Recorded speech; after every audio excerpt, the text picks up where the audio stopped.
Hey, so if you're close to me, you'll know that I'm really into languages. If you're not, well, now you know. I've been learning Mandarin for 10 years now, and I'm conversational in German and Russian. A question I get asked a lot is why?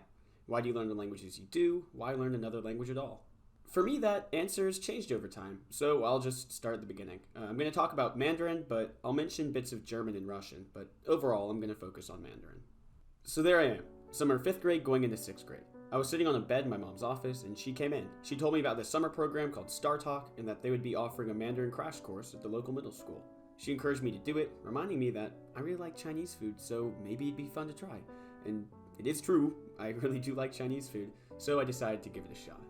Mandarin, as I'm sure you are all aware, is pretty different than English. Mandarin uses characters, English uses letters. Mandarin is a tonal language, English is not.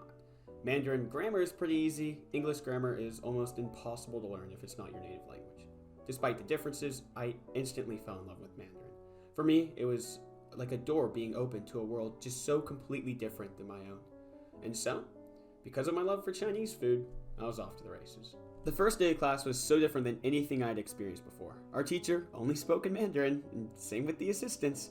We had class, and then a cultural activity, then lunch, and then more class. This was 8 a.m. to 3 p.m. for every day for a good 4 to 6 weeks over the summer.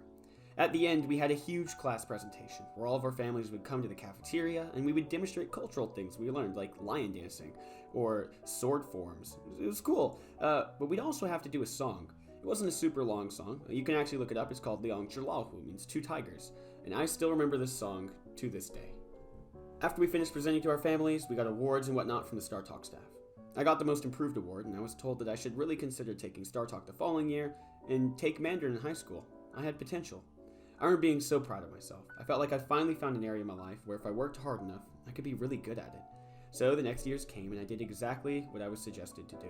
I kept doing Star Talk, and I ended up taking Mandarin in high school. My why, then, wasn't just because I liked Chinese food. It was because I felt special for knowing Mandarin. I felt unique, and I really liked the praise people gave me for starting to learn such a hard language. So high school comes around, and I took Mandarin for all 4 years. It's around this time that I started to self-teach myself German. Honestly, my high school Mandarin class was one of the most formative classes I've ever taken. My teacher, Li Lao Shi, or Miss Li in English, is perhaps the hardest working and most driven teacher I have ever had the privilege of being a student under. In my 4 years of high school Mandarin, I don't think she missed a single day. I went into high school with an advantage for already knowing some Mandarin. I even had a Chinese name, Pai Huai Te, which is how this channel got its name. Li Lao Shi was able to take the Mandarin I already knew and make it even better. In fact, she did this for 4 years. She held me and the rest of my class to a very, very, very high standard, which at the time was grueling, but looking back, I can't thank her enough for it. During these 4 years, I was able to take a deeper dive, not only into the Chinese language, but also Chinese and Taiwanese culture at large. I really fell in love with the culture, and come senior year of high school, I went on a sister cities trip as a youth ambassador to Shanghai and Suzhou. So there I am, in China, and all of my years of learning Mandarin has led up to this point, and I had an absolutely wonderful time. I was treated very well, and I got to meet so many amazing people. All of this because of Mandarin. I remember I was in Shanghai, I remember thinking, wow, if only little Star Talk Wyatt could see me now. It really was a wonderful trip, and it only made me fall deeper in love with the Chinese language and Chinese culture. Then, college started. Due to a bit of an academic planning fiasco, I was put into a Mandarin class that was way too advanced for my level. As such, I took a W from the class. I withdrew, and that killed me. I felt like the king of the Mandarin learning world. I just went to China, and I did well in China, and now I had to bow out of a Mandarin class in shame. So, due to some school scheduling stuff, I had to take a year and a half off from formally learning Mandarin. I kept up with it on my own, but I wasn't taking any classes. I was, to be completely honest, really distraught over just completely failing. Going into my sophomore year, I signed up to take Russian to kind of fill the void, and then during my second semester of my sophomore year, I was able to sign up for both Mandarin and Russian. Word of advice, don't do that. Anyways, I got back up on my Mandarin learning high horse, and I was off to the races once again. I did pretty well once I shook off all the rust, and from there, I haven't stopped learning Mandarin. I'm recording all of this now as I'm about to graduate college, and my why now has changed quite a bit from when I first started learning Chinese. I'll give a bit of context here. As I got into college, I started to learn more, not just about different cultures, but also different governments. Prior, when I was learning Chinese, I always knew that China's government was different from ours here in the United States, but I didn't really think much of it. Only in college did I really start to think about it. Of course, there are some big news events from China that also came to light that led me to question and, to be honest, not really like the Chinese government. If reflection on my trip to China has taught me anything, it's that the Chinese people are absolutely wonderful. Their government, not so much. I won't go into detail here, but I'm about to go work in a career field where what the Chinese government does will have an impact on my job. As such, as I've come to realize this, my why for learning Chinese has changed. Now, I see myself as one of many bridges between two worlds. As I mentioned earlier, English and Chinese are pretty different. This extends to our countries. Our countries are pretty different. The policies set by the government of one country are usually looked down upon by the government of the other. But you know what isn't different between our countries? It's the people. The people are what give me hope, and where I see myself being that bridge. It's easy to lump all Americans together as being brainwashed capitalists, or all Chinese together as brainwashed communists, but the fact of the matter is that that's just plain wrong. People everywhere have agency, the ability to think for themselves and to be themselves. While it's true that in China there is less freedom of information, it doesn't automatically make every Chinese citizen quote-unquote bad.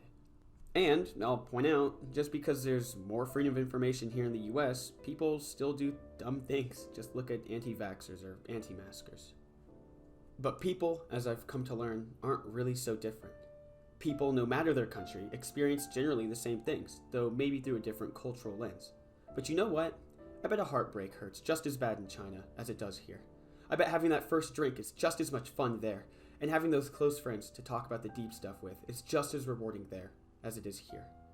Personally, I can't wait to be that bridge. One of many bridges, mind you, let's not get too pretentious here, but to be a connection between places that are viewed as so different from the outside. Places that seem to be teetering on the brink of conflict. I'm more than happy to use the Mandarin I've learned to open up a dialogue, discussion, diplomacy between our countries and to move forward from understanding and mutual respect, not fear, not our primitive tribalistic instincts that still make up our DNA. There's a way forward with cooperation and understanding. A way forward where nobody has to be hurt or degraded. And all we need to find is the courage to reach out that hand, extend the olive branch, and drop our pride. All of that can begin at the human level, on the interpersonal level, on the field of common humanity. There's a canyon ahead of us, a gap that some think cannot be crossed. I, for one, am more than happy to do my part as I enter the next stage of my life and be a bridge between two worlds. And so I encourage you, friend, you can also be that bridge. It doesn't have to be between the US and China. It can really be between anywhere and anyone. It doesn't even have to center around language. Maybe you're going through a really bad breakup. Maybe you've dealt with depression or an eating disorder. You can take what you've learned and be that bridge to someone else. Isn't that what it's all about? There's over 7 billion unique and wonderful people on this planet, and it's a shame that we won't be able to know each and every one of them. Despite that, we can still, in our small ways, be that connection point for people. We all have the power to bridge those gaps deemed too wide or too large by society. We can reach out our hands. We can extend that olive branch and see people not for their differences, but for how we're all the same. We can bring connection to others from a place of love and understanding, from a place of common humanity.